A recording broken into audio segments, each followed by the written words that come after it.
Good evening and welcome, family, friends, and visitors. We are so glad that you chose to be here with us tonight.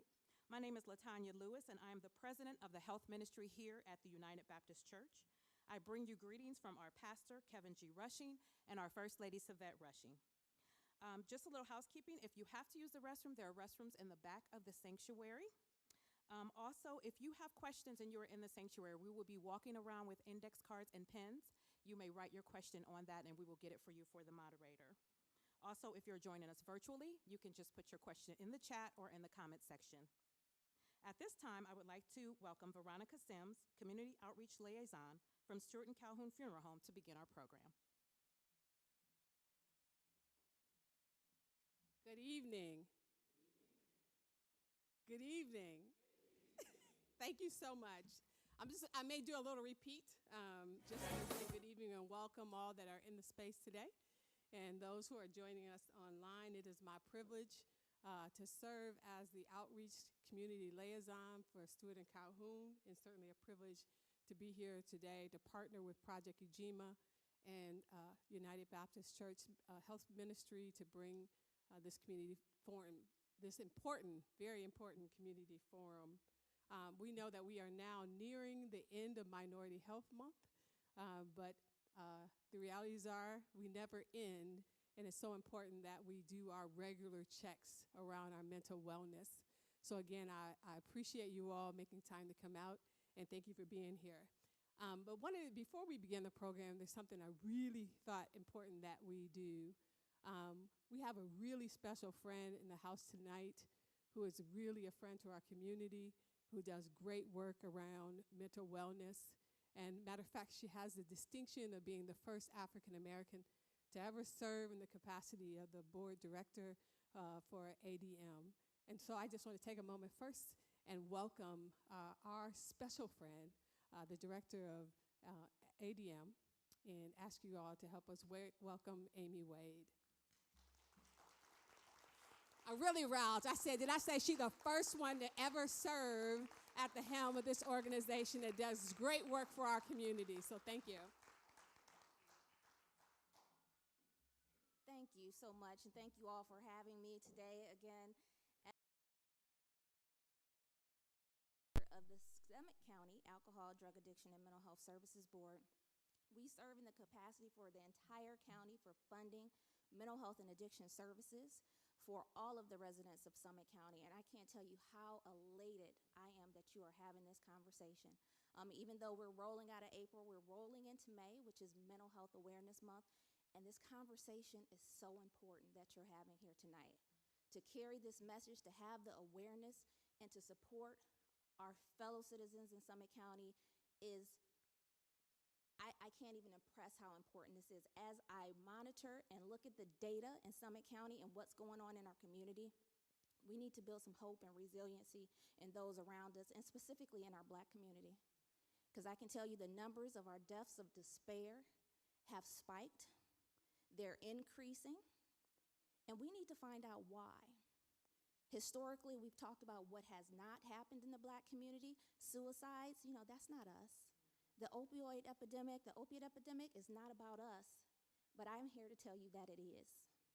So these conversations you're having this evening, I know many of these esteemed professionals here, and I respect them, and I know you're going to walk away with some great information. We have a table. I hope you go by and find out some of the free resources that we're offering in the community as well, and take advantage, because all of our voices matter in this fight. So thank you again for having me, and I hope you have a great evening. Thank you.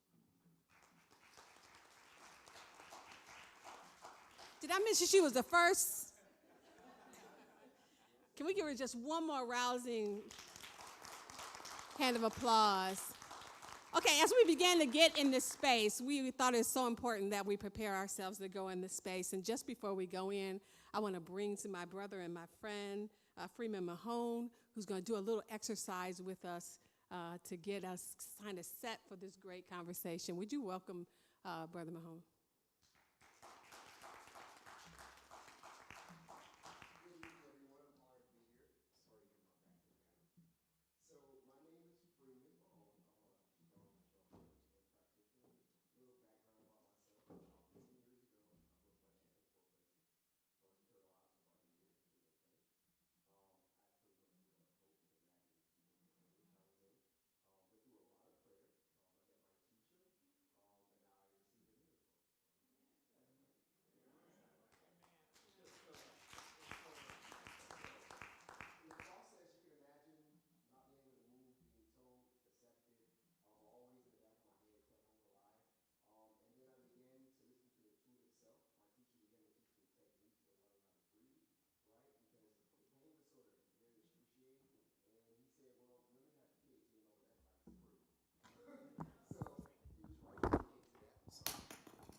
He was right with regard to that as far as breathing. The breath is essential. As you know in the word, the breath of life, right? So I began to breathe. I got really good at it. I became a pretty decent student, I believe. And here we are today. I've been working with Ajima for about maybe 6 years now, or 5 years. My apologies, my memory's a little hazy there. So what we're going to do is very simple. You can do this while you're at home. You just come away from the back of your chair a little bit so your back isn't against the chair you're sitting in. This is going to help straighten your lower lumbar, helps the psoas muscles too, so as you get older, you have a better way of getting up and down, right? You're going to place your hands on your legs facing down. Very, very good. You can close your eyes. If you don't want to close your eyes, you can lower your gaze by looking down the bridge of your nose. All right? So with your ears, you listen for the most remote sound you can find, allowing that sound to sink into the bottom of your ear, no matter what that sound is. You tell yourself that you're safe and in control at all times. You invite God's love into your heart. The room is full of God's love. And as you breathe in and out, you're breathing in and out God's love. You breathe in all the pure love, and you breathe out all stress and anxiety, any stagnant energy. Very good. Now, physically, you're breathing in and out through your nose, but with your mind force, you're breathing through every pore of your body. If you allow me to lead you with 3 breaths, after that, you just breathe naturally. Allow your breaths to rise and fall. Inhale. Exhale. Relax. Inhale.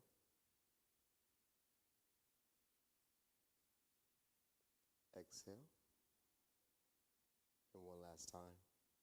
Inhale. And exhale. Relax. Allow your breath to rise and fall naturally. Relax your head. Relax your neck. And of course, at home when you're practicing, when you compartmentalize and go from your head to your toes, you can take as much time as you need. Relax your shoulders. Relax your arms. Relax.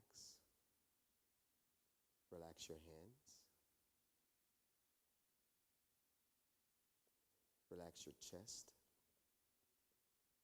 Relax your back. Relax. Relax your waist. Relax your bottom. Relax your legs. Relax your feet.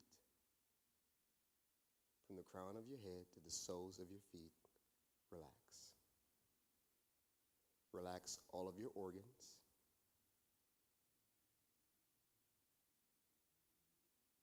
Relax your bones. Now is the time for inviting others. That would be coworkers, friends, family members. There is no limit to how many people you can invite into the chi field. Simply think of them and think that they're being nourished and replenished by the chi.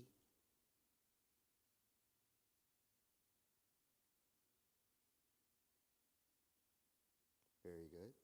We'll sit for one moment in silence.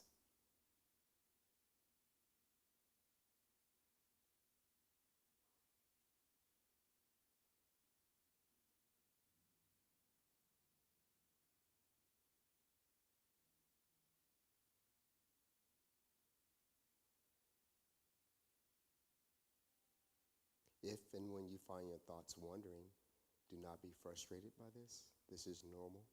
Simply return your thoughts back to your breath, back to the now, in this very moment.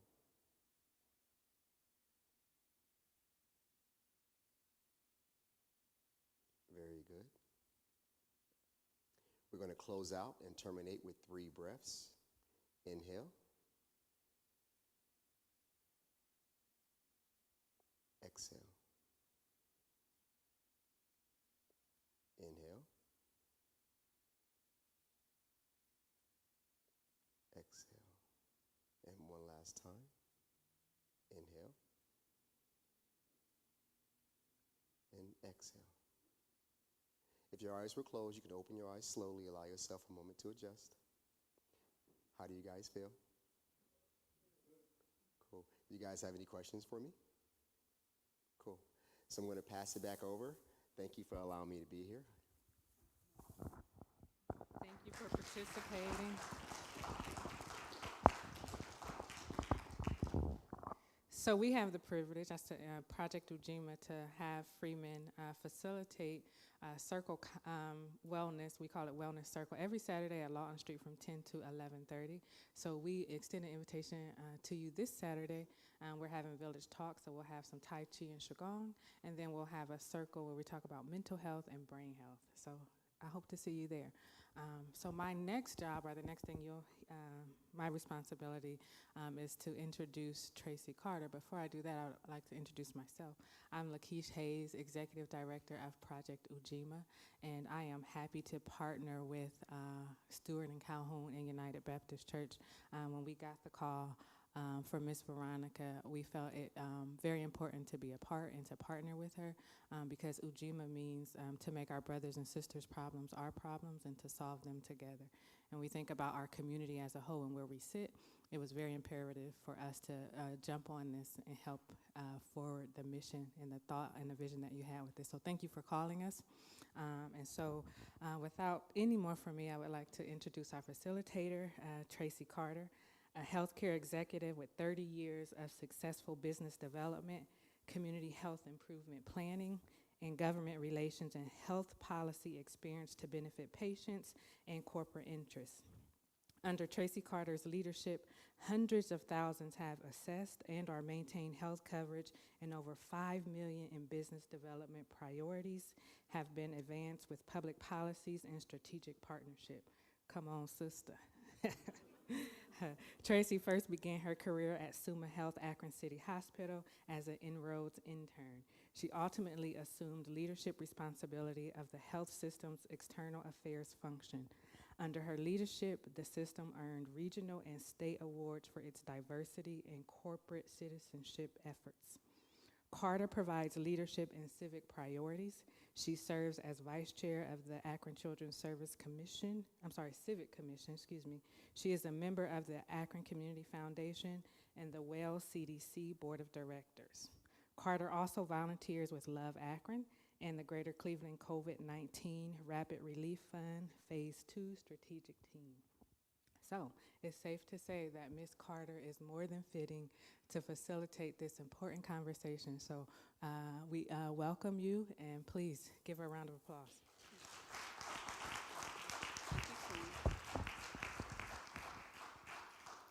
Thank you, Lakeisha, for that kind introduction, and I'm just grateful and thankful to be here tonight.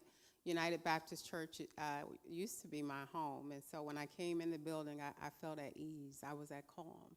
So I just really am grateful for the invitation. Thanks to County Councilwoman Veronica Sims for extending the invitation for me to be a part of this conversation tonight, and actually it's all of our conversation, very timely for all of us. What I know for sure about mental illness by Oprah Winfrey. In recent years, I've come face to face with mental illness as several people close to me were hospitalized with severe suicidal depression and manic and schizophrenic thoughts. More than once, I sat in the psych ward waiting to hear the diagnosis. Before this, I was certainly aware of mental illness. I read about it and done shows on the horrors that can happen when we look away rather than deal with the disease. I didn't fully understand it, though.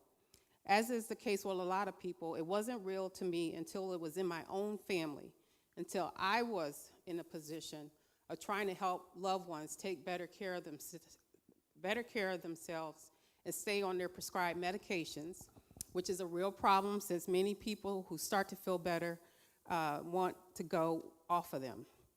I'm a good talker, but I soon learned that you can't talk someone out of depression. Mental illness is real, and like everything else in life, it operates on a spectrum. Though there are common symptoms, everyone experiences it differently. Yet so many lives live in shame, hiding their struggles, not seeking help. We as a culture, a Black culture, have not fully acknowledged how much help is needed. The only real shame is on us for not being willing to speak openly, for continuing to deny that mental health is related to our overall health. We need to start talking, and we need to start now. We need to start talking, and we need to start now. And the question, the statement, are you okay? The state of mental wellness in the Black community is why we are all here tonight. And so I am grateful that we have local and respected professionals to talk this through, unpack it a little bit more.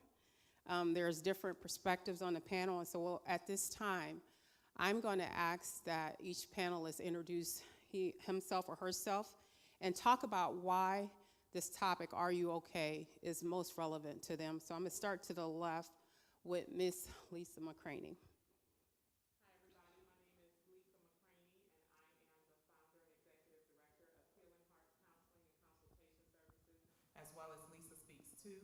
And I am here participating in this conversation. I thought it necessary for me to show up because one of the reasons why I do what I do, the work that I do, is because I wanted to make sure that the people who look like me, who came from the same walks of life as me, had an opportunity to find a safe space to heal. I want people who look like me, people who grew up in the church where we didn't necessarily even talk about mental and emotional health. I wanted those of us who have those kinds of experiences to know that mental health was an us problem. It's not a them versus us. We are a part of us.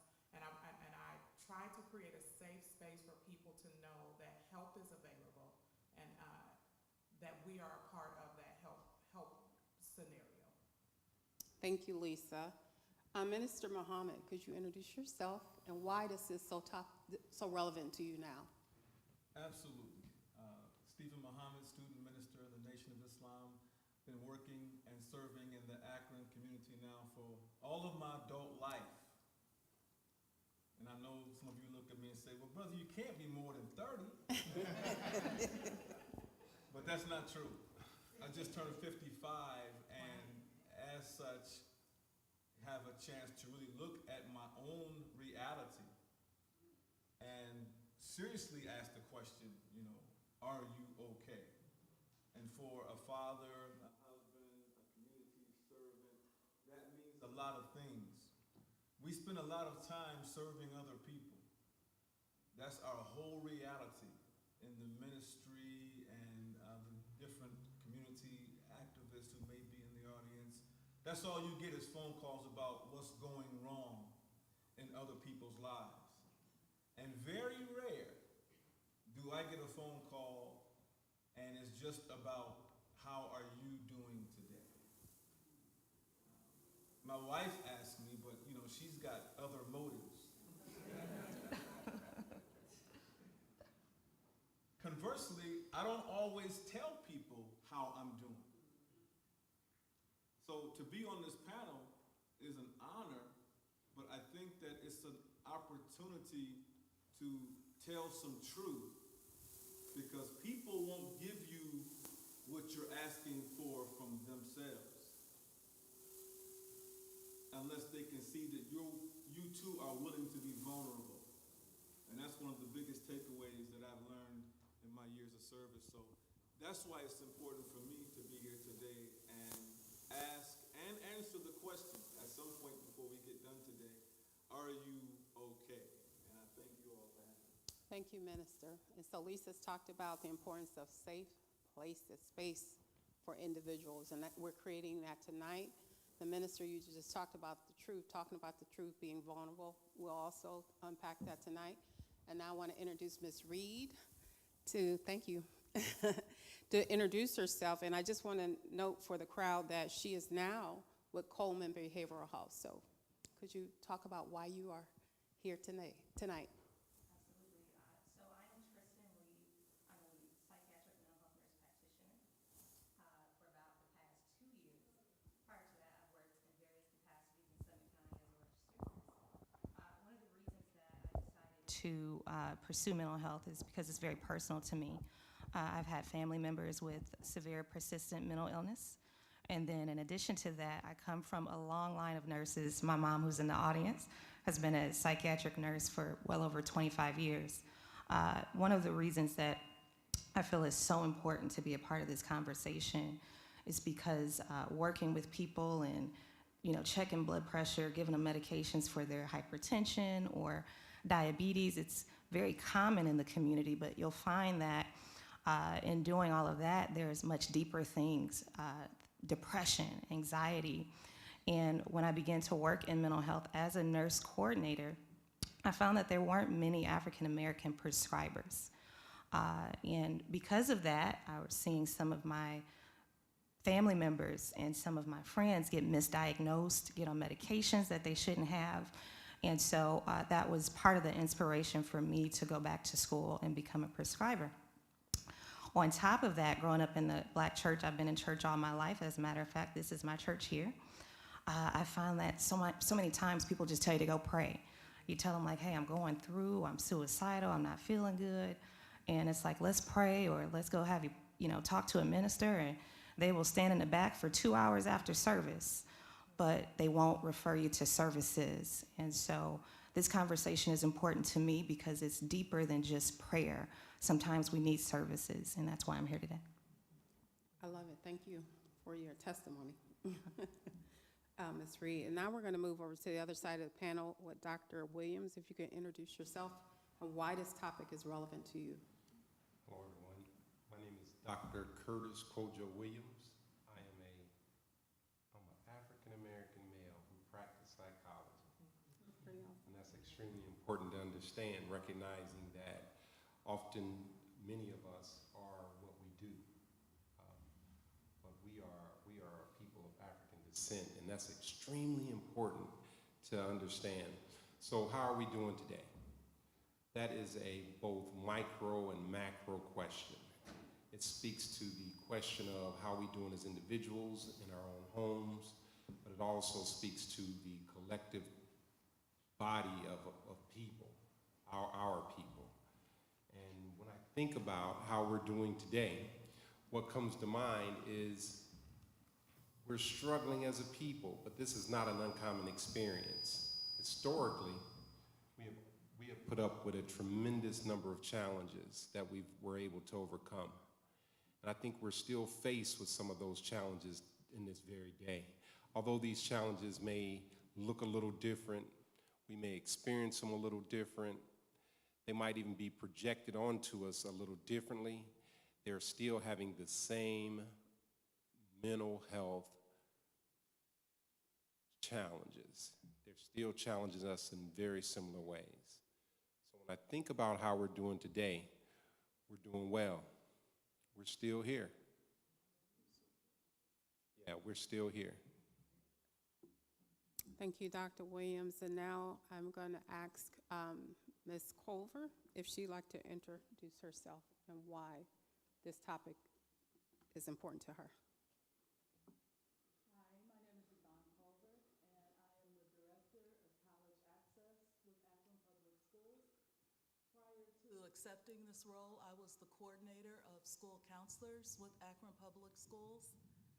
And the reason that this is important to me is because schools are a microcosm of our community.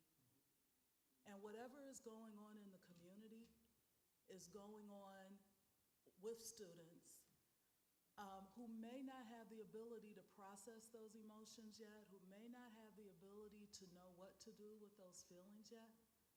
But like with anything, prevention is so valuable. And if we can build in those protective factors, if we can learn what those protective factors are, then we could prevent or lessen the severity of mental illness as our kids grow up. And that's why I'm here today. Thank you. Ms. Culver, and last but not least, Dr. Goggins, could you please share why this topic, Are You Okay, is so relevant to you today? Sure. Good evening, everyone. My name is Lathardas Goggins II. In light of folks I see in the community as well, I am a Kwame, and I am the Executive Director of Urban Outreach Prevention Behavioral Health Services.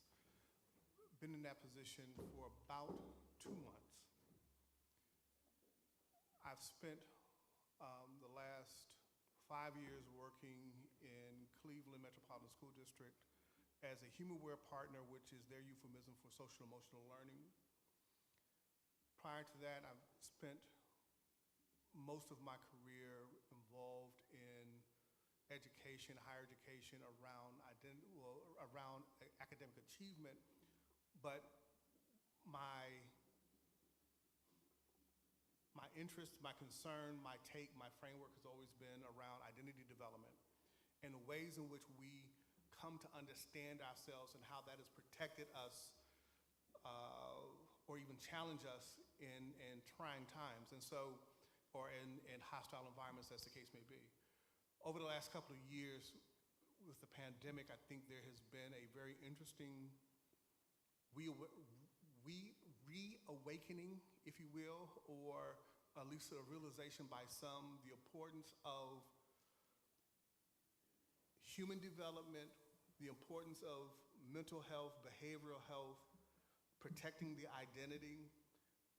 We are social creatures, and how those things impact learning in general and community health writ large.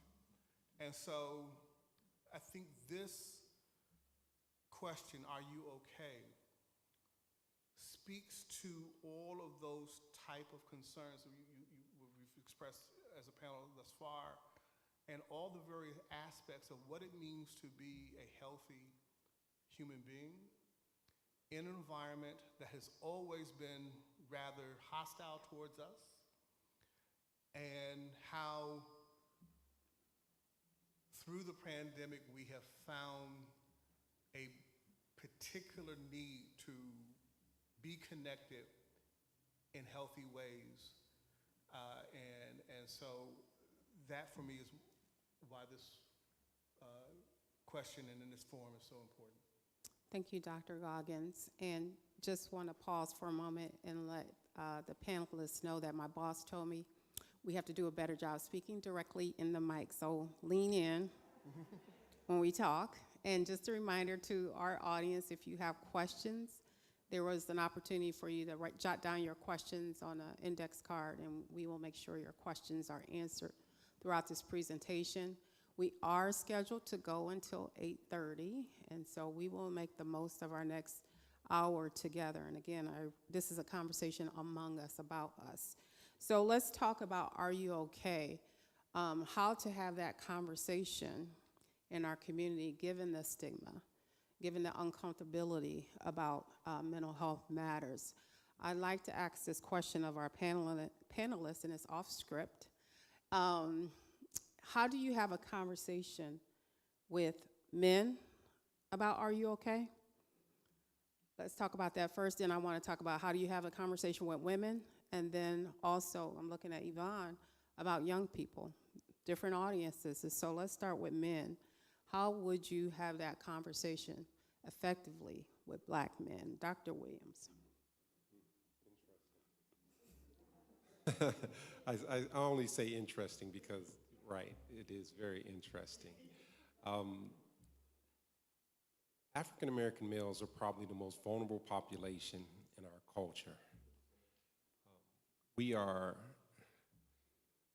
not only vulnerable, but we had to develop a level of perseverance that provides us with an outside facade that oftentimes is mistaken as being okay. It's important to understand that as African American males, we are also probably the most sensitive in our culture. And I say that because the marginalization makes us anxious. It makes us take unnecessary risk. It makes us exercise a level of bravado for our own personal pride. And I think that the most important thing to understand is we are not what the media in our community has accepted and portrays us as. So it's important to have a direct conversation with males in regards to being okay. And when I say direct, it's not enough to just ask the question, are you okay? you have to be specific. You have to say, are you sad today? Are you happy today? Are you feeling down today? Are you challenged today? And those specific questions bring up dialogue. But that general statement, are you okay, is always going to bounce off our facade. Thank you, Dr. Williams, for that response. Would Minister Muhammad or Dr. Goggins like to jump in on that? Since you said my name, I'll go first. I want to make sure I respect Dr. Goggins II, as he's invited me when I was a youngster in this work to come and speak to some of his students. Once you're talking to Mike. Lean in. I don't know if this mic is on. Two. Okay. Can I just take it out? Thank you, Veronica. No, so he invited me to speak to a group of his students when he was at Akron U, and we went.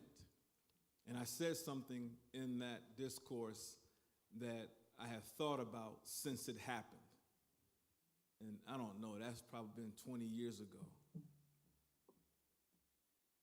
Saying that to say, at his invite, I did not want to cause him to suffer any backlash at the expense of inviting a minister and the Muslims, Nation of Islam. People have a certain idea about who we are and what we do. And most of it's not true, but you don't know that until you finally have an interaction with a believer in that community that is off script in a safe space. So when we talk to our people, there's already somewhat of a connection there, but the barrier is there too. And so if you think that I have like a different God that I'm following, and these are some of you wouldn't believe this is still true in 2022. I just had a discussion yesterday at a wedding with a brother who's 82 years old, a pastor. He comes up to me after the event, and I'm answering the question. And he says a few statements rather. And as we talk, he says, yeah, I remember meeting you and your wife many years ago. You're a lawyer, right? And I said, no, sir, I'm not a lawyer. I said, but we do have the supreme law books in Bible and Quran. He says, well, Bible. And I said, oh boy, we're not going to do this at the reception of our beloved brother's wedding. But for him to say that told me he wanted to create he drew a line in the sand. And to be 82 years old and not know the use of a book, having been over a flock that many years, said a lot about why our mental condition is like it is right now. When I approach brothers, sometimes they approach me because they know now this is a safe space when I'm talking to Brother Muhammad. But there are cases when men don't want to talk, and he's guarding. He's not going to give you anything. But he's the one who needs to talk the most. Mm-hmm. He's really hurting, to Dr. Kojo Williams's comments, and he's guarded. He's got all the armor on. Nobody's getting in. And they'll make threats. They'll do different things to try to get you to back off. I'll share one experience I had with a young brother, and then hopefully this will answer the question of how you get men to open up. He came to group. He was upset. He had already had a bad night. We got to check in, which means you got to give me something on the mood list. Some of you know exactly what I'm talking about. And after he ranted and complained, he threatened that he was going to end his life. I don't know if he's serious or not, but I know enough to know you don't sleep on that. That's right. He storms out and goes down near a set of railroad tracks. I'm sitting discussing, should I go or should I stay? If he's bluffing and I respond to the bluff, then he wins today. But if he's not, and I've known 2 people who have completed a suicide, 3 actually, personally. So I knew this is not one of them times you want to play with that. So I go out after him. And me and this person are standing next to the railroad tracks. And I'm praying to God, please don't let a train be scheduled to come, because if we get into a wrestling match, I don't know if I can stop this brother. But I would give it all I had.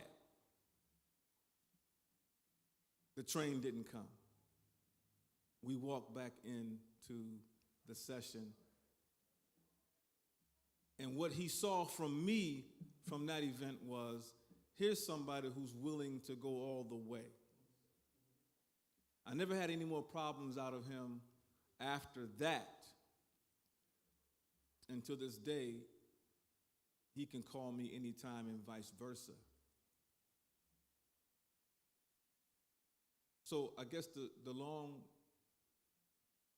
route to a short answer is, if you want a black man who could be going through any laundry list of emotions that day that he doesn't want to talk about but desperately needs to talk about, you have to give him something first. And then you'll see his expression begin to soften, and then he may give you what it is that you need. But the doc said it so well. We're the ones who have all these scars, and we're expected to be everything all the time to everybody. And sometimes when you get home, you don't have anything left for your family. Right. And then that's a whole nother discussion. We don't have enough time to get into that. But we all need somebody that we can talk to. I don't know if Oprah's an authority on mental health or not. She probably needs to be in somebody's group herself. But what she said was definitely true. We have to talk. Talking elucidates understanding, and talking will eventually get you to where it is you need to be. Right? Words have power, man. Thoughts have power. All of these things. When my brother was talking about how he developed the courage to go off script and not listen to the so-called professionals who know it all, right?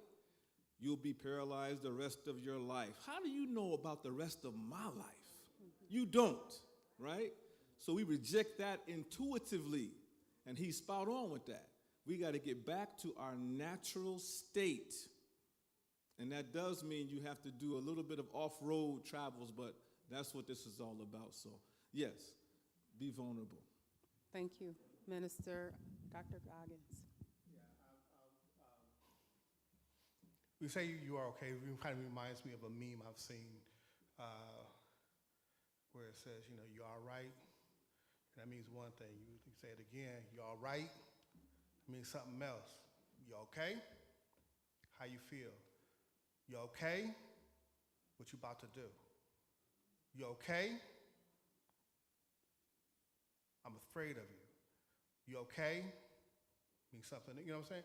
So I think listening to the brothers talking is the nuance of what it means to be a man, a black man, in a society in which there is this prevailing narrative of threat, of fear, of hyper, of all these things, right? And I think a part of when you ask that question comes out of what I hear from the two brothers is, can you ask the question from a perspective that honors my humanity and see me for who I am? Not out of a sense of deficiency, not out of a sense of, well, you need help, kind of poor you, deficiency, I'm here to save you kind of thing. But if you ask me out of a place of, even if you ask because we know enough in this country particularly, when you ask for help, it may be entree into something that's actually you're trying to take advantage of me, right? You're not here. So what the minister was saying is that if you can show your genuine concern, then I may be more inclined to answer your question when I hear, are you okay? I mean, what Dr. Williams was suggesting, or not suggesting, but stating that when you asked if I'm okay, that you honor my humanity and recognize the fact that the fact that I am here is a strength, right? That the fact that we are the ones that could not have been killed. The day that, when I wake up, I have already won a battle. And if you're coming to me and asking me, are you okay? Recognizing that, then I might be more inclined to open up and share with you. And know that I can be vulnerable with you because you have demonstrated a concern to follow me to the tracks and not push me, right? So I think those are the things where how is it that when we ask these questions about our health, that we do so with a recognition of the history and the complications that come with that, but also with a understanding of strength and dignity of the presence, and I'm there. And I think we can then begin to have a real conversation about how we can be more healthy or support health. Thank you, gentlemen, for your responses. Great teaching from the men's perspective. Let's now transition over to the women. Lisa, how would you have a conversation with a Black woman about are you okay? What's the language you would use to engage her in telling you the truth? You know, I don't have any problem asking the real question, are you okay? Because that's a great starting space. But the other thing that I do, and I've been really good at doing, and that's the feedback I get back over and over again, is being able to level and normalize the playing field. And so when I can stop people from only seeing me as a professional and that they can see me as human, that she can see me as a sister who, when you cut me, is going to hurt my skin and my arm just like if I were to cut you, then that normalizes the playing field, and there's no you're here and I'm here. We're both on this plane together trying to figure out how to make it through life. And so being able to, the other thing that's really important to me is, you know, I live by scripture, I believe it's James chapter 5, where it says, confess your faults one to another and pray for one another so that you may be healed. And so I understand that there is some commonality in me being able to share what I've been going through so that it doesn't look like you're broken and I'm healed, but that I can actually say at one time I had something going on too. I regularly tell people that I'm diagnosed with generalized anxiety disorder, and at one time that wrestled fervently with depression. And so I go back and forth with making sure that those two things don't drag me back and forth. And so when I can share that with a sister that says, listen, honey, I'm not up here where I have a degree that says I'm better than you. I actually know what the narrative is to tell anxiety, you cannot win today. We're going to put on some good purple lipstick. We're going to get really, really cute because purple's my color. And there was a season in my life where purple lipstick got me out the door. And so I share and I tell them I went right to the Dollar General in the $2 rack, and I got $2 purple lipstick because not everybody has Fenty money, and anxiety don't care whether I pay $2 or not. And so when I can level the playing field with $2 of purple lipstick and a pretty skirt and say, this is what I put on today to fight against anxiety, now all of a sudden you say, I got $2. There's a Dollar General right around the corner from me. I wonder if purple lipstick might help me get out the door. And all of a sudden, we're both here instead of me here and you there. So that's what I do. I try to be as real as possible. Thank you, Lisa, for the transparency. to let down the walls, the barriers, and having an uncomfortable conversation, but truthful conversation with someone who is not okay. Tristan, you want to share how you would approach a woman, a sister? The Lisa. But I'm just going to piggyback on that. Therapeutic transparency is so important. They come to your office, they've been through intake and all these things. They come into your office and they see your degrees on the wall and they assume that you are judging them, that you don't understand them, that you can't empathize and you haven't been through it because your degree suggests that you don't understand where they're coming from. And so leveraging that by being honest and transparent, I oftentimes just talk a little bit about me personally. Hey, I'm a mom of a 2-year-old and it was rough this morning, just getting here today and being on time. Or I talk about I'm married. And so just sometimes a little window into your experience about the things that you've been through or the things that you've experienced in your family. It is so important to offer them that window into you. I think people resonate and they relate to relatability. And so when you come and see me, I'm usually dressed down. I'll have on tennis shoes in my office.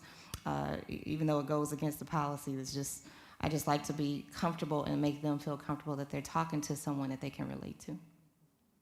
Thank you for being honest about the work you have to do to get prepared to be honest and real with your clients. And that, I trust that's making a difference for sure. Yvonne, if you could speak to how to talk to a young person about are you okay? Totally different culture, totally different approach. And I think the approach is different, but the concepts are the same. Young people still want to know, first of all, as Lisa was saying, that there's a space, that you aren't just asking this as a formality. How are you doing? And I'm going to keep walking because what you say isn't really going to matter because you're going to grow out of it. You're going to get over it. It's not that significant. It's not a real problem. So I think first of all, you have to create that space of validity that your feelings are just as real as somebody who's 50 or somebody who's 80 or somebody who's 20, or in some cases as somebody who's 10, because we're seeing behaviors younger and younger in our students. The other thing is you might have to help with the words if I am not able to verbalize. So are there pictures? Can you draw how you feel today? I have a real quick check that I do with students before I even start a lesson, and it's give me your week in a word. And just having them sum up where they are, and that week is giving me some longevity. Give me your week in one word. And then I know who I need to go back and talk to because their word told me something's going on. So I think the first thing is to create that space and to allow their feelings to be valid regardless of the age, and then to act on them. The worst thing we can do with kids is have them, with anyone really, is have them pour out their heart and to trust you with their emotions, and you do nothing. So being prepared to act on that, even if it took more than the 2 minutes I had scheduled to ask you if you were okay. Thank you, Yvonne, for that answer. I just want to again remind our panelists, my boss said we had better lean in on this microphone because some of our audience members cannot hear us. So if we can make sure when we speak directly into the microphone. Thank you. I'm going to ask a question from the audience. Someone, thank you again for submitting questions so that we can engage you in this conversation as well. Someone's asking the question, how can young adult African-American males age 18 to 25 be more comfortable in group therapy/counseling? Will one of the panelists like to respond to that? How to make young black men age 18 to 25 comfortable in group counseling? Dr. Williams? sure. So, African American males, it's a misnomer that African American males don't participate in counseling, first of all. It's also a misnomer that they don't perform well in the group process. African American males are very comfortable with open dialogues. As long as it's a safe environment, as long as the environment provides a full range of expression and doesn't limit them to a level of conduct or language use, then they participate readily in counseling, both individual and group. I agree. I would definitely agree with what Dr. Williams just said. And also, again, I think what you'll hear across the board, no matter what tonight, is that if you have a safe place, people will come. Some of my favorite clients are, I call them all my 20-somethings, because that 20 age group is just a special group to me. But the 20-somethings come in, and those young men come in, and they call me Miss Lisa, no matter what. And they always apologize. They get ready to say a curse word, or they do say it, and then they say, "I'm sorry, Miss Lisa, I'm sorry." And I say, "No, talk about how you really feel." There are times when I'll ask people to write a letter or write a journal article, and I tell them, don't write the pretty letter. Write the one with all the F-bombs in it. If you need to call somebody an MF, or put it on that paper, because if you put it on the paper, you might not say it in real life. It gives you an opportunity to get it out without having to go and then disrespect your mom or disrespect your teacher or what have you. But people need to be, Dr. Culver said it as well, people need to be able to say what they really feel without it being a trouble moment, without there being a consequence. But we all, young men, have feelings too. I don't know when yes I do. I was about to say I don't know when we started teaching young men that they couldn't feel, but I do know when we started teaching young men that we couldn't feel. We let them cry from birth until about 1, and then we tell them they better man up. Could you be quiet if I give you something to cry about, as if life isn't giving them something to cry about. And so I think if we can just be real, if we can let people cuss when they got to cuss in the counseling office. I've let clients come and throw balls up against the wall. I'd rather you throw a ball up against my wall and get it out your system, and let's work through some coping mechanisms so that when you go back out to the street, you don't have to throw the fist up beside somebody's head. So we have to be real, and young men need to know that this is a safe space for me to come and talk about what's really going on, and you won't tell me I'm wrong. There's a reason why somebody picks up a joint. There's a reason why somebody tries crack for the first time, and it's not because they wanted to be a drug addict. If you ask any 5-year-old, not one 5-year-old will say, "I want to be a crackhead when I grow up." But there's a reason why they picked it up, and we have to stop telling them that they're wrong. There's a coping mechanism that we need, and there's some resources that we might need to be able to put into place so that marijuana and crack isn't the only resource that they go to. But we got to stop telling people they're wrong for feeling and that they're wrong for hurting. And that's what's important. Thank you, Lisa. And just to follow you, hurt people hurt people. And so when hurt people, let's ask if the panelists could talk about the options, the solutions to help people become mentally well. And one of the strategies that I'm a fan of is grief recovery. I know, Lisa, you are certified in that process. I don't know if any other panelists have that experience, but could you just talk briefly on what grief recovery is? Yes, so grief recovery is we call it an educational program with therapeutic benefits. It's one of my favorite resources to use in this day and age because number one, it teaches us a correct and more unifying definition of grief. And the reality is that most of us are living out a grief narrative. We say in our world that trauma is what has happened to us. Grief is what's left behind.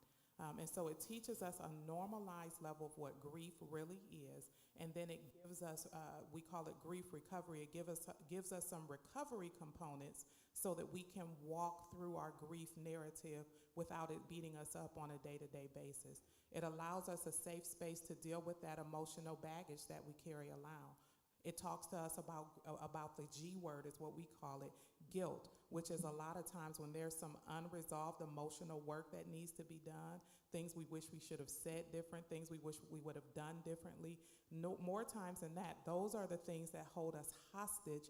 Even if when a relationship is over or a person has passed on, what holds us hostage from being able to move on from that relationship is we wish we had have said something differently. So the grief recovery program allows you, number one, to normalize your grief narrative, that you're not crazy, you're not broken, there's nothing wrong with you. It gives you some safe resources. We talk about how you would never try to paint this church with a screwdriver or a saw.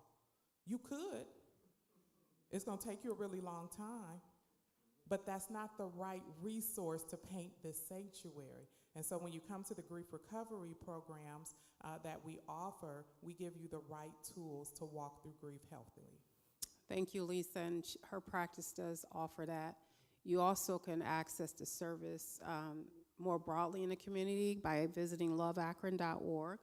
They do have grief recovery specialists available. So if anyone's needing help with a broken heart, consider grief recovery. Again, loveakron.org is where you can go and get more information about that.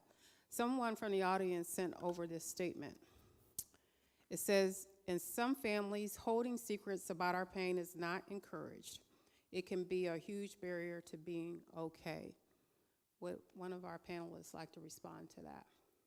Again, in some families, holding secrets about your pain is not encouraged. It can be a huge barrier to being okay.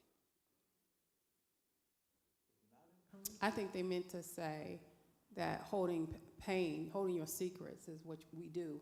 Like that culture, you don't let what's done in this house stays in this house. Anybody want to unpack that one? You all know I don't mind talking. I tell people regularly. I'm gonna let the other panelists or talk. 2 degrees in talking. So if my panel members don't want to talk, I have no problem with talking. So I'll yield the floor for about 10 seconds. If they don't say nothing, I'm coming back to this mic. I'm gonna go to the right side of the panelists. I'm gonna take hold of the conversation, Ms. Lisa. Dr. Goggins, you got a response to that? Sure. That culture of keeping it in the house. Again, I think it goes again to this sense, we keep on coming back, we will talk about this idea of trauma, right? And trauma is often, we talk about it in terms of the ACEs, the adverse childhood experiences, but it is also, when you think about what makes trauma traumatic, it is that sense of loss of control, loss of predictability, those kinds of things. And so when you're in an environment in which what goes on in the house may corrupt the house, may bring unwanted attention, even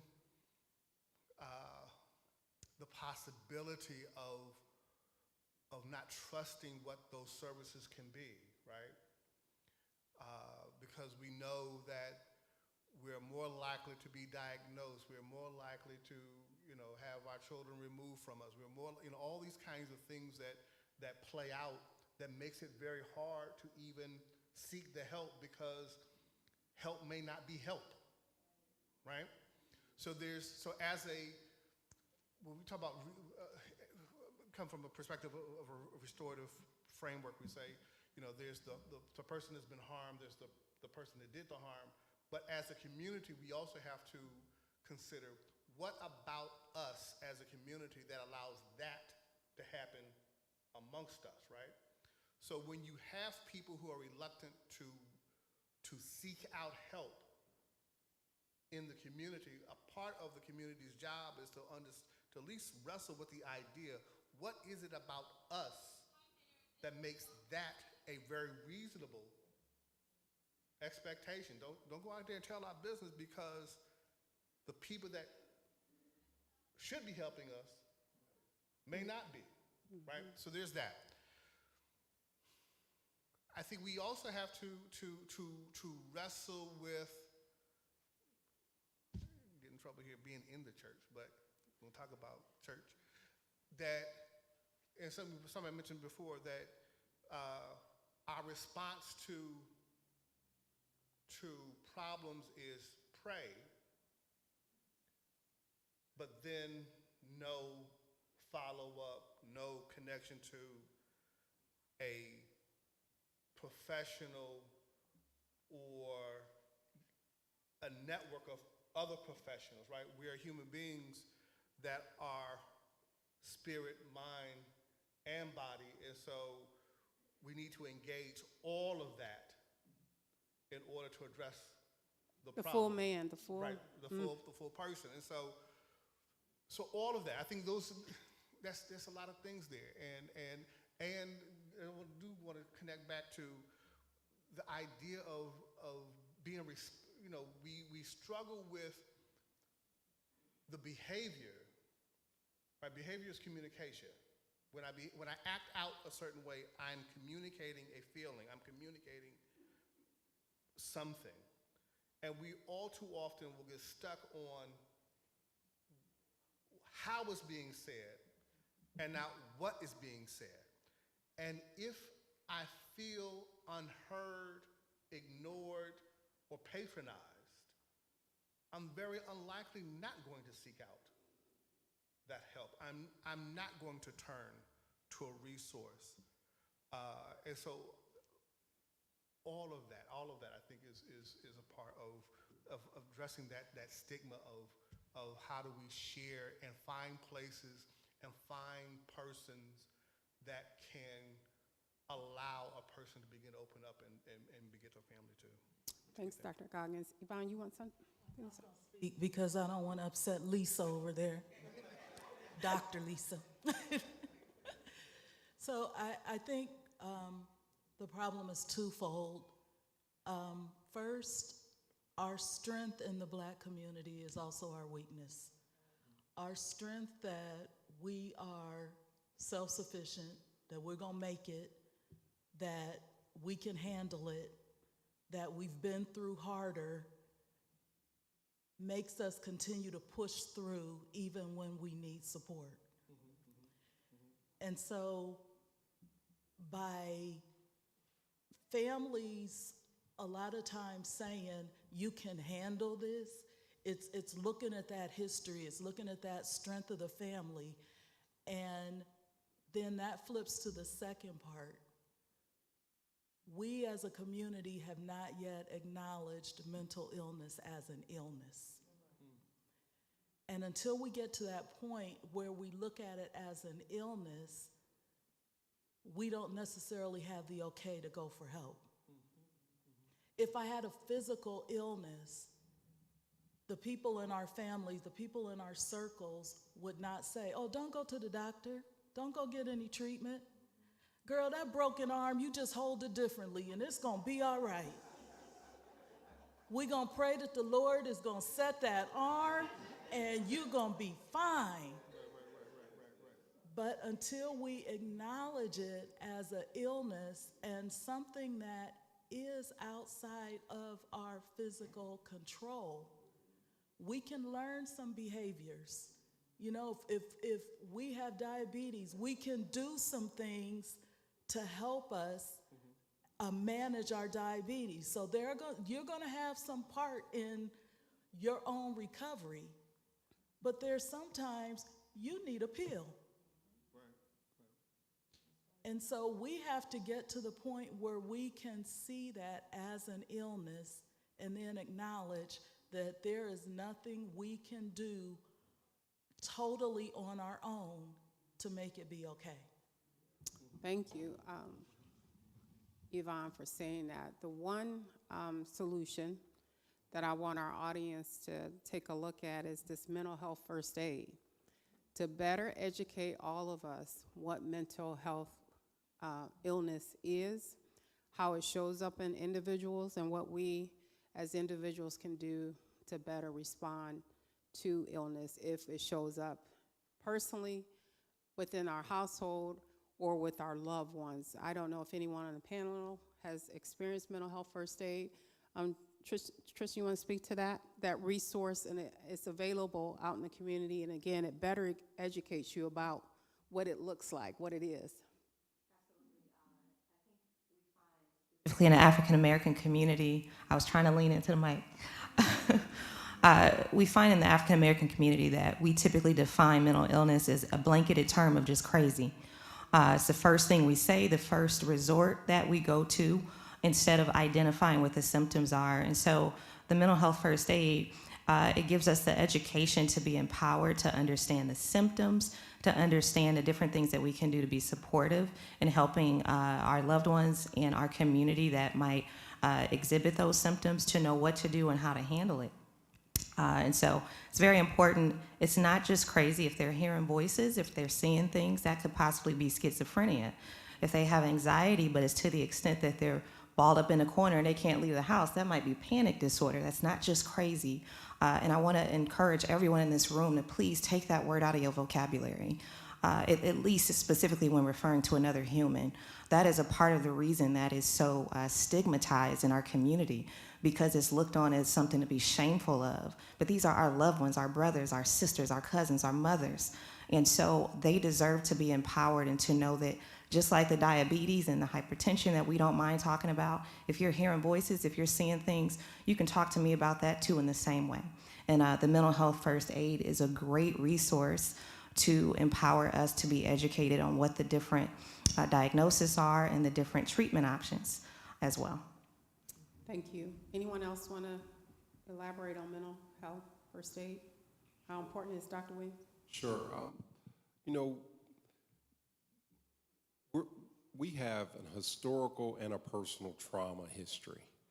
And it's important to understand that because we've been so inundated in our own myth as it relates to what we have passed through as a group of people, it has to some degree desensitized us in our personal myth of the things that we go through as individuals or families. It's important to understand that the talk needs to be about mental health as well as how to act when the police stop you, as well as how to manage finances, as well as how to navigate the major systems. It needs to be about mental health. What happens when you are overwhelmed? What happens when you're not quite adapting to the circumstances which you're dealing with? Who do you go to when these things occur? And we need to start these conversations sooner with our children, and we need to have these conversations with each other. So I have a group of people that I can go to when I'm overwhelmed. And that conversation is a very simple conversation. It's, hey man, I'm about to dump on you. You ready? And it allows me to be able to have that dialogue before I'm acting out unconsciously and trying to cope with the challenges of our day-to-day. Thank you, Dr. Williams. Thank you for those of you who are sending questions up.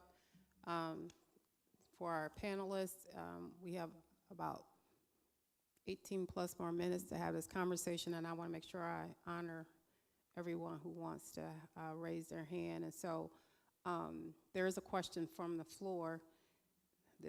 Is mental health disease genetic? Yes, Ms. Reed. Absolutely, it's both, and it's both genetic and it's environmental.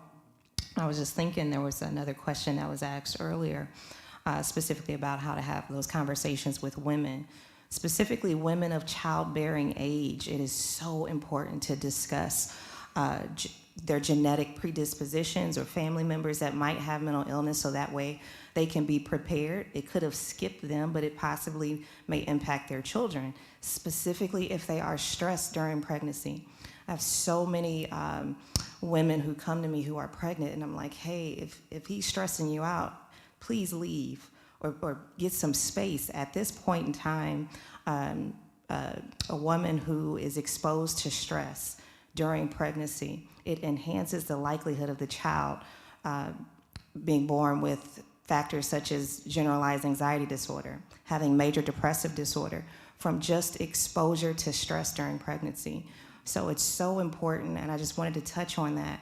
Women of childbearing age, talk to your 15, 16-year-olds about stress. Talk to them about making sure that they're protecting their mental health if they're planning on getting pregnant. It is so important because it genetically predispositions children, specifically in the African American community, because our stress levels are so high. We're so used to just saying that we're resilient that we don't give credit to the idea that we need to get help and make sure that we protect ourselves. So our kids come here, you think she just has an attitude. Well, her mom was stressed out during pregnancy, single mother, welfare, so forth. All those external factors can absolutely enhance the likelihood of genetic predisposition to mental illness. Thank you, Ms. Reed. And related, someone else has another question about children, and this is directed, they put your name on this paper, Yvonne. How can parents support their children who are burned out after the pandemic?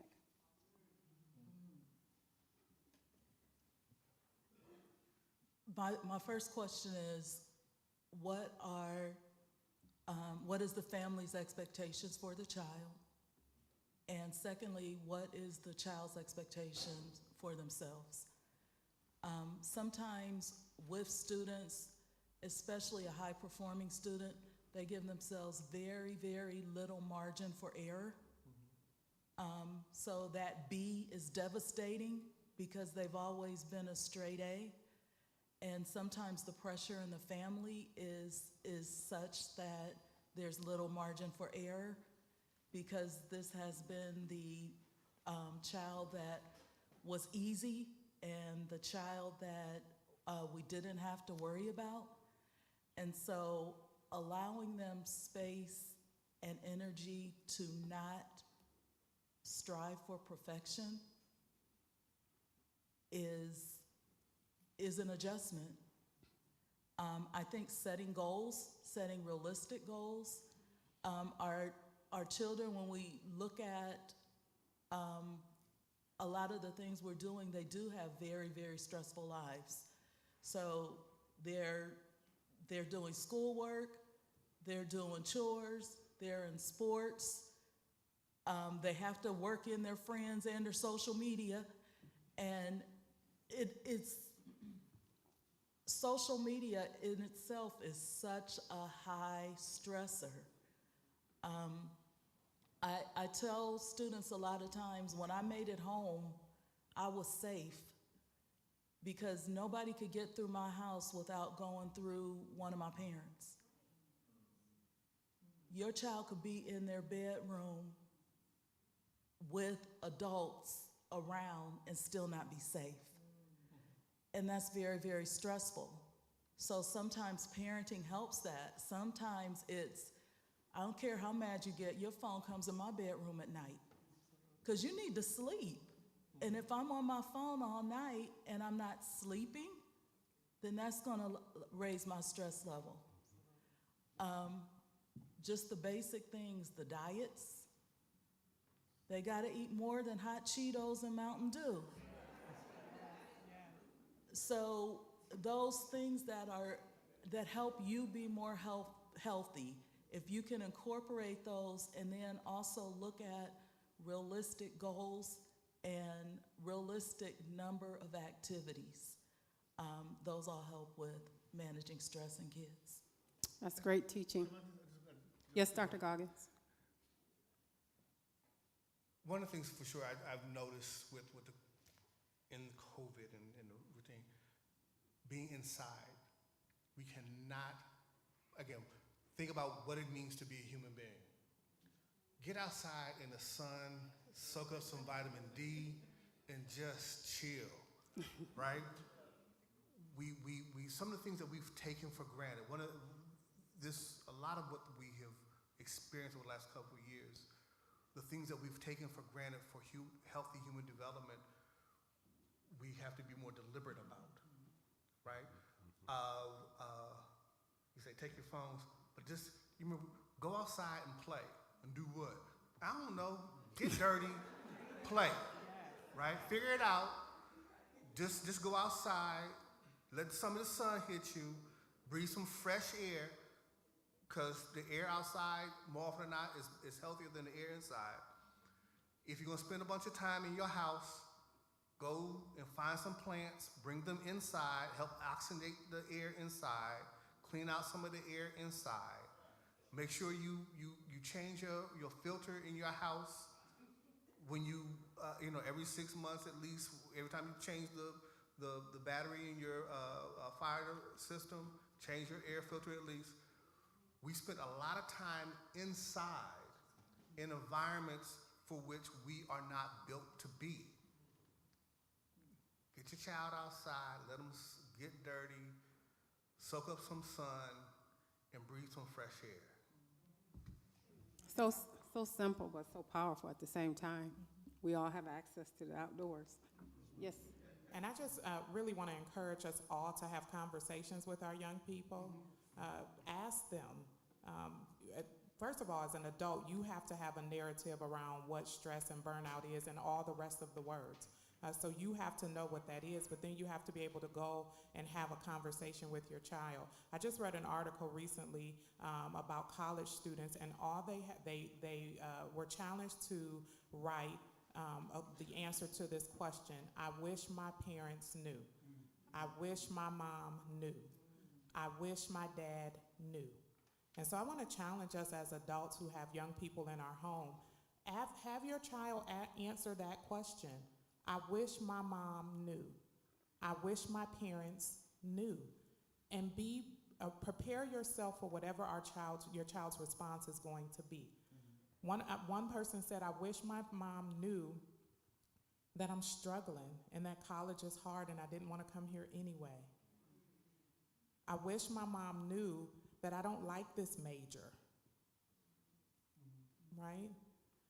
So we don't ask any questions, and we, again, depending on what our success narrative is, we have these things that we have set in place about what has to happen in our family, what our motto is, what kind of grades you bring home, what have you. And you can have some very high-performing children that are depressed, stressed out, considering suicide on a regular basis. And so we have to ask some questions. What you might be amazed when your child answers that question, I wish my mom knew. And the other thing is, my phone went off up here because I was trying to find this quote, but I found it, and it says, the child who is not embraced by the village will burn it down to feel its warmth. Ooh, that's powerful. Say that again, Lisa. The child who is not embraced by the village will burn it down to feel its warmth. And so when we have conversations with our children, again, I want you all to literally ready yourselves for some of the answers and the responses that you're going to get. Because sometimes the responses that we see in our community, when we have all these flashing lights running around, is because our children tried to talk to us at home. They tried to tell us the truth, male and female. They tried to tell us that somebody was sexually doing something to them. They tried to tell you that somebody was punching them or hurting them or harming them. They tried to tell us, and we wouldn't listen. And so we have to open up our ears and prepare ourselves for those conversations, because if not, they will burn it down. And they are. If we just look within 44320. 07. 13. 12. Right? You all know. And so we have to have these very real and important conversations with our children, because I am someone who tried to tell at 14, but I was a good girl, honor roll, merit roll student. And because I got good grades, they didn't ask me many questions, but I was also regularly suicidal. I thought about suicide on a regular basis. I thought about what would life be without me, since I didn't matter anyway. But I got them good grades. Nobody even thought to ask me. I was in my counselor's office every single day. And she said, Lisa, you gotta go to class. But not one time did she ask me, why are you here every day? Why do you come here every single day? And so I'm telling you, we gotta ask hard questions, but we also have to sturdy ourselves, because they're going to tell us the truth when we ask. And as that Ms. Culver said, when they pour out to you, please be prepared to do something about it. And that might make it tough at home, because you might have to make a hard call. And I believe it was Dr. Goggins that talked down earlier, because there's this, we have so many variables, and sometimes we're asking the person who's hurt to save the whole village. And that's unfair. That's unfair to her ask the abused person to keep it hold so that the system doesn't get involved. Sometimes the system needs to get involved so that my whomever can stop coming in my bedroom every night. That's right. And so we have to have these tough conversations. That's why I love when we come here, and I'm not going to take up more time, but there's no point in coming here and gathering in this space if we're going to only talk about the surface level stuff, and then we're going to keep going home and doing the same thing. Because for real, if you look it up, that's the definition of insanity. Doing the same thing over and over and over again, expecting a different result. I've been on these kinds of panel discussions for the last 5 years. If we don't do something different, other than showing up and talking about it, then 5 years from now, we're going to be right back here asking the same kinds of questions. And I just challenge us, I dare you to ask your child the questions I challenge you to ask them, and see what kind of changes you can make within your own four walls. And so I am here to keep us on time. We are at the part of our agenda where I have to stop the transition of program back over to Councilwoman Sims, but I do want to say, someone put forth a question about what help do you suggest, since so many mental health professionals' calendars are fully filled. And then this question, should we expect to see private pay mental health practices change to help meet the need? All of those questions are system changes that Ms. Wade, Director Wade, that you met at the beginning of the agenda, this is on her plate to figure out. Because we do have counselors' practices are filled, we have a workforce shortage issue. She's thinking through how to open up capacity so that when people say, I'm hurt, I need help, I can't take it no more, we can get people to care in a timely manner to save their lives and to promote mental wellness. So again, thanks for sending these questions. I'm out of time, but I do want each panelist, I'm gonna give you 10 seconds to close this out. We talked about, are you okay? We talked about mental wellness, and part of that, Mr. Muhammad started to say in his opening remarks that many of you on this panel and also in the room are helpers, you servers. You help a lot of people, but to be effective in serving others, you gotta help yourself first. And so if you all can give me like one word or a couple of words of how you do self-care to preserve your mind, your mental wellness, I think that will bless those in the room tonight. So Tristan, you wanna talk about how do you as a caregiver self-care for mental wellness sake? One outlet is music, and then I think the second outlet would be that I leave work at work. When I leave work, I don't think most people would know what I do. As soon as I get in my car, I am no longer in that capacity. If you say, Tristan, can I talk to you for a second? I'm gonna say tomorrow at 8 a.m. Boundaries. You do good at boundaries. Great answer. Minister Muhammad, a couple of words, and I gotta keep it moving. Yes, ma'am. One of the things I look forward to the most at this stage in my life is Sunday dinner with my family. The ones who have moved out, they come by. And I didn't realize how important that was to me until one of them couldn't make it or one of them calls off. And how much I need to see them, because your family in the end is really what it comes back to. And so don't sleep on your family. Get the help you need, get the help your babies need, and let's take care of each other. Amen. Thank you. Lisa?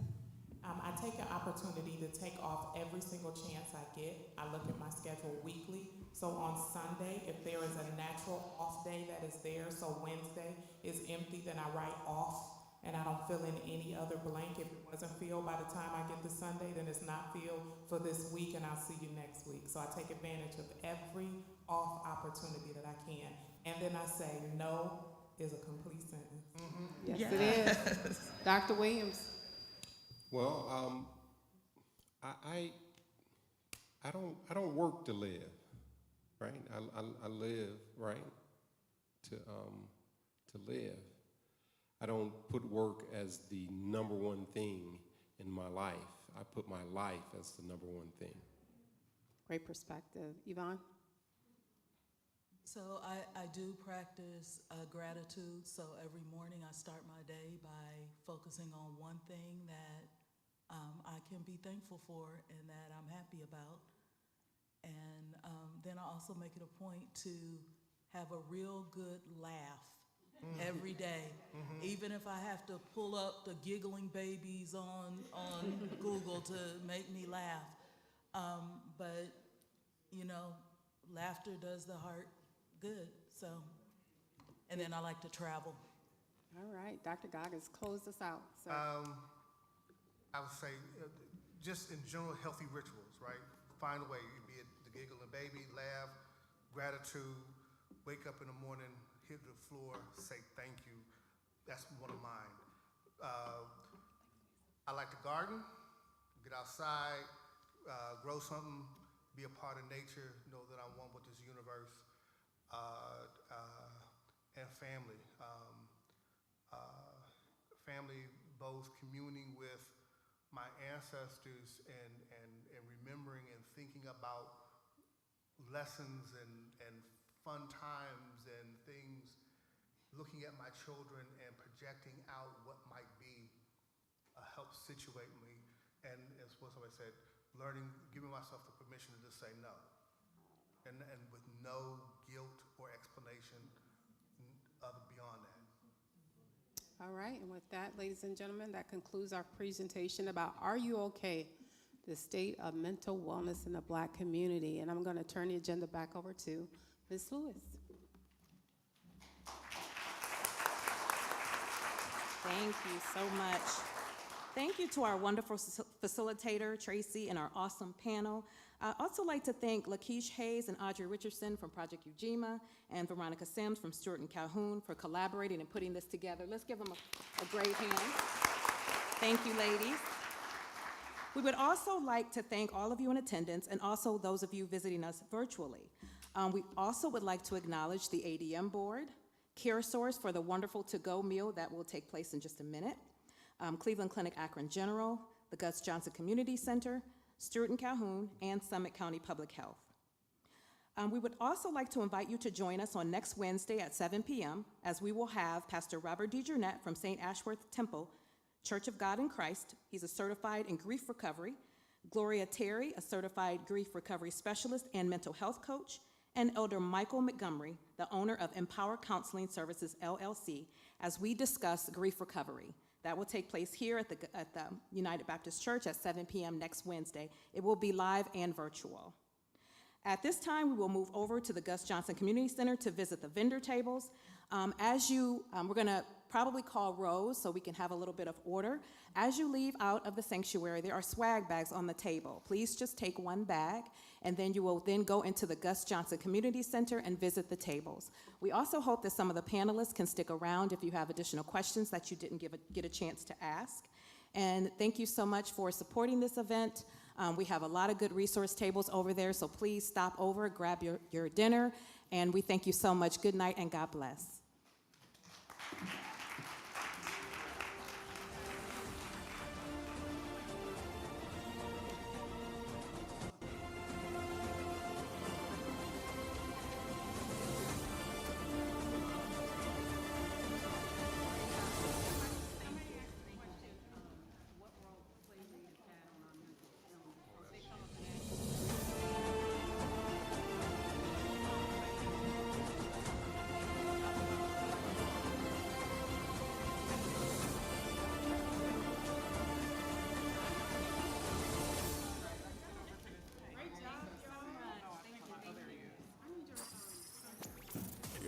Entering the gutter-free music zone. 100% positive hip-hop and R&B. Brought to you by gutterfreehiphop.com. I dedicate this song to recession, depression, and unemployment, this song's for you. Today's a new day, but there is no sunshine. Nothing but clouds, and it's dark in my heart, and it feels like a cold night. Today's a new day, but where are my blue skies? Where is the love and the joy that you promised me? Tell me it's alright. I'll be honest with you. I almost gave up, but a power that I can't explain fell from heaven like a shower now. When I think how much better I'm gonna be when this is over, I smile, even though I hurt, see I smile. I know God is working, so I smile. Even though I've been here for a while, what you do? I smile, Come on and smile. It's so hard to look up when you've been down. Sure would hate to see you give up now. God's people. You look so much better when you smile, so smile. Now every day ain't gonna be perfect, but it still don't mean today don't have purpose. Come on. Today's a new day, but there is no sunshine. Nothing but clouds, and it's dark in my heart, and it feels like a cold night. It ain't easy, but Today's a new day, but tell me where are my blue skies? where is that love, y'all? Where is the love and the joy that you promised me? Tell me it's alright. The truth is, I almost gave up, but a power that I can't explain that Holy Ghost power, y'all. fell from heaven like a shower down. Now I know we've been hurt, y'all, but still, I smile, come on. even though I hurt, see I smile. Can y'all feel that? I know God is working, so I smile. Even though I've been here for a while, Still, I smile, hallelujah. smile. It's so hard to look up when you've been down. Sure would hate to see you give up now. God's people, You look so much better when you smile. let's go. For me, can you just smile for me? Whatever you're in right now, Smile for me. smile. Can you just smile for me? And my people say, You look so much better when you. You look so much better when you. You look so much better when you. I say, You look so much better when you. and while you waiting, You look so much better when you. yeah, and while you praying, You look so much better when you. look in the mirror. You look so much better when you. Always remember, So much better when you smile. come on, Almost gave up, I almost gave power up, that I can't but that explain Holy Ghost power, y'all, fell from heaven came like down a from heaven. shower down. Hardships, difficulties, Right now, tears, storms, this is what I do. even though I hurt, see I smile. But that feels good. I know God is working, so I smile. All things are working. Even though I've been here for a while, Still, I smile, smile. hallelujah. So hard to look up when you've been down. I know it's hard right now Sure would hate to see you give up now. because you're a winner. You look so much better when you smile. You look better. So smile. Dallas, You look so much better when you. New Orleans, You look so much better when you. come on, Cleveland, You look so much better when you. Detroit, You look so much better when yeah, Philly, you. So much better when you. Jersey, So much better when you. LA. So much better when you. All my people say, You look so much better when you smile. see, I just don't want you to be happy, because then you gotta have something happen then. I want you to have joy, because can't nobody take that from you. I see you. Smile.